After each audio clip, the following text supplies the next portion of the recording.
We have new information for you tonight about a Richmond couple forced from their home after they say human waste started oozing out of their apartment walls. They told us last week that maintenance crews only painted over stains on the wall, saying they were just rust.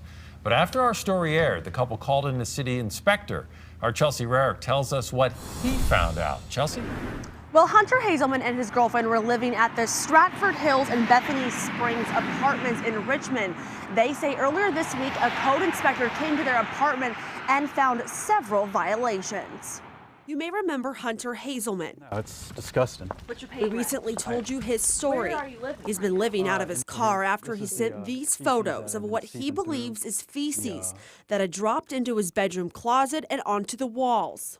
He says he still isn't getting the answers he wants from the apartment complex. I've asked him multiple times, what's going to be done about this? Every time I ask, no response. Since our story aired last week, Hunter says he contacted the city's code department to come take a look at the conditions of the apartment. By his reaction to everything that, he also thought it was disgusting.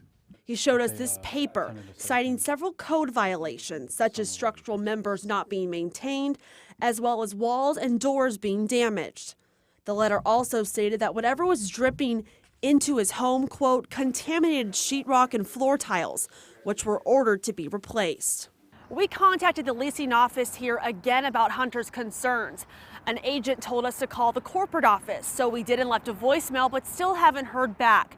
However, I did talk to a leasing agent here who tells me that a contractor and an inspector with the city of Richmond came out and inspected the apartment, and she said it passed. A city spokesman told us a city code enforcement officer checked the location Thursday and reported that the wall and floor surfaces had been stripped and replaced. It's still the same wall, there's still the same markings, there's still the same Velcro that they superglued to the wall. I don't know how that's replaced. And Hunter tells me that the apartment complex did offer him $100 to stay in a hotel at night. However, he says he either wants to move into a new place or get out of his lease. Working for you in Richmond tonight, I'm Chelsea Rarrick for CBS 6 News. And Chelsea, from that troubling story to a bad smell